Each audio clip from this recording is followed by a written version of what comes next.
Breakdown, Glenn, it seems that a Republican senator has unilaterally undermined Trump's agenda.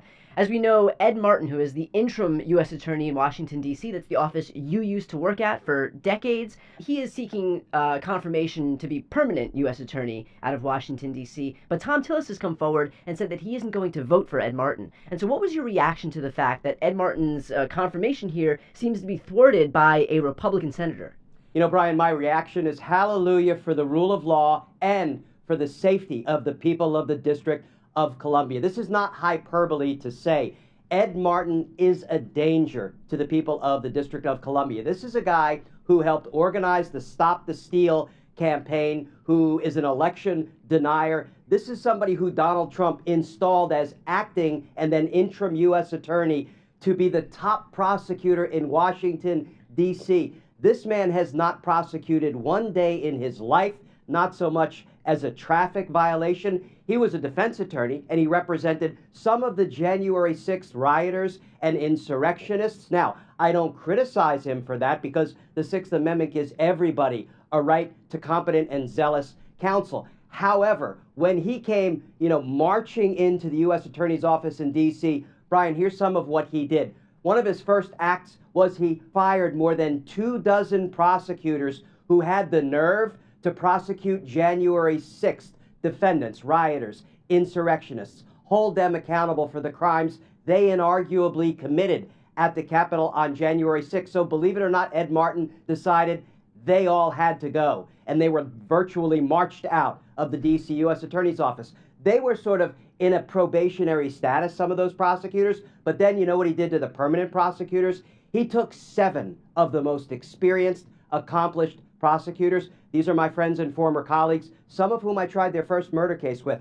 These prosecutors were experts in things like murder prosecutions, public corruption prosecutions, and national security prosecutions, but they had the nerve to prosecute the Oath Keepers and the Proud Boys and other January 6 rioters and insurrectionists. So Ed Martin busted them down, demoted them for no reason other than retribution to do Donald Trump's dirty bidding, busted them down to handling the lowest level offenses that office handles, misdemeanor cases. So this really does represent a danger to the people of the District of Columbia. And there are so many other transgressions and abuses of office perpetrated by Ed Martin. So when I saw Senator Thom Tillis stand up and say, I will not vote to confirm Ed Martin, first of all, he really did buck Donald Trump, because Donald Trump had been posting about how I am urging Republican senators to support his nomination and confirm him.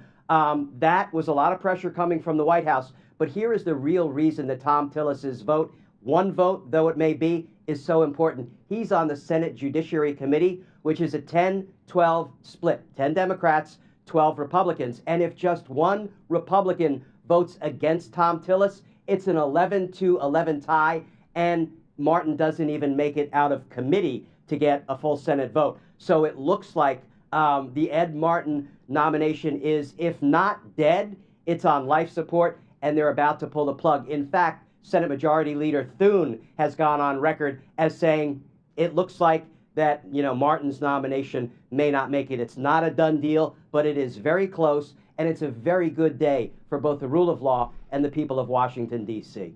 Glenn, is there any concern? Because I feel like we often applaud when somebody really heinous goes down, only to be hoisted on our own petard by seeing somebody even worse come in and take their place. Is there any concern that somebody worse than Ed Martin could be inserted as either interim U.S. Attorney in D.C. or permanent U.S. Attorney in D.C.? Or, judging from what you know about Ed Martin, is this really the lowest of the low?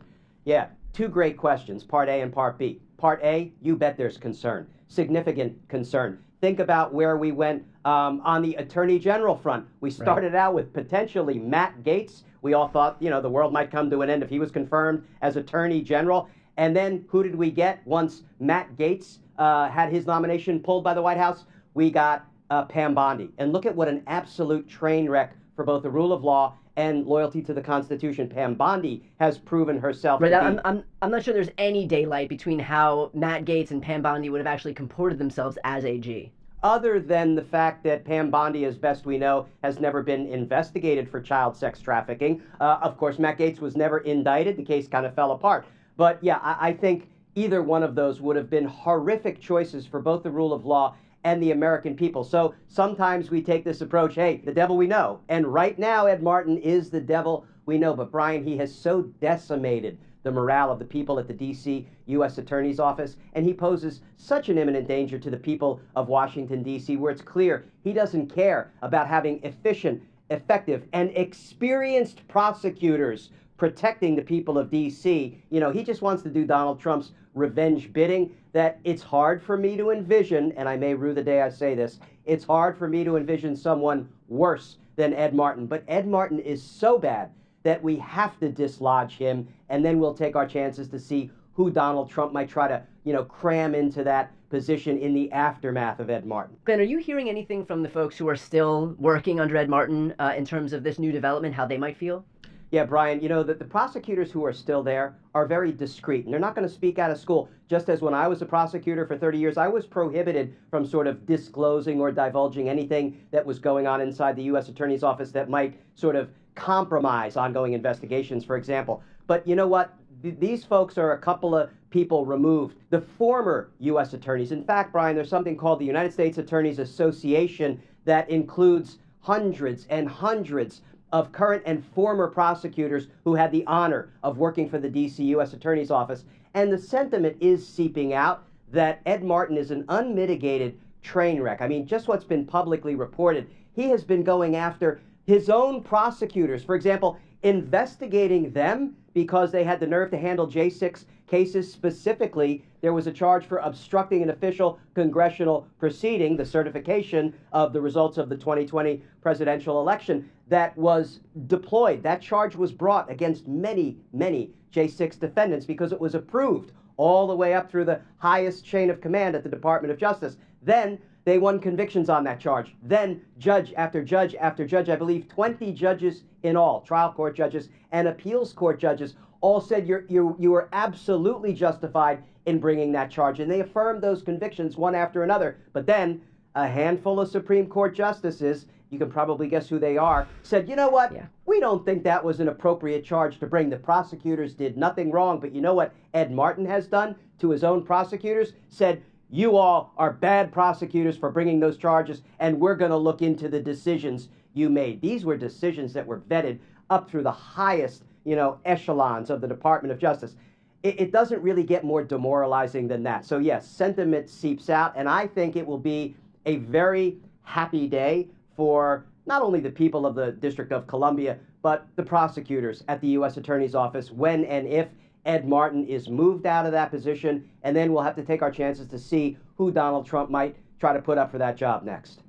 And finally, Glenn, let's end with this, and this is a little bit of a political question as opposed to a legal one, but why do you presume among a party for whom loyalty to the God King is the most important principle, the most long-standing tenet, that Thom Tillis felt secure enough in this moment to actually buck Donald Trump in a party where that happens very infrequently? It's a great question, and I am just happy not to look that gift horse in the mouth. If Thom Tillis, a Republican senator, is going to be our point of light today amidst the Trump-induced darkness, I will welcome it with open arms. But I am not a political expert. I don't even play one on TV, but you are, Brian. And I'd like to ask you, when you see Thom Tillis and then Senate Majority Leader Thune sort of follow that up by, affirming that it looks like Martin is probably not going to make it. In fact, even Senator Susan Collins has concerns, because here's a quote that she gave. She said, Senator Susan Collins said, the concerns about Martin's nomination were more widespread than just Senator Tillis. What do you make of this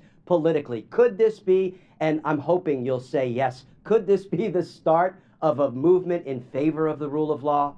Well, let's see. I don't know that I would go so far as to say that these folks are suddenly in favor of the rule of law, but what I would say is that their blind allegiance to Donald Trump only extends as far as they think his polling will allow them to. And so we're seeing right now that Donald Trump has gone from net positive approval in this country, meaning over 50%, the majority of Americans actually did approve of him, to now in the high 30s to low 40s.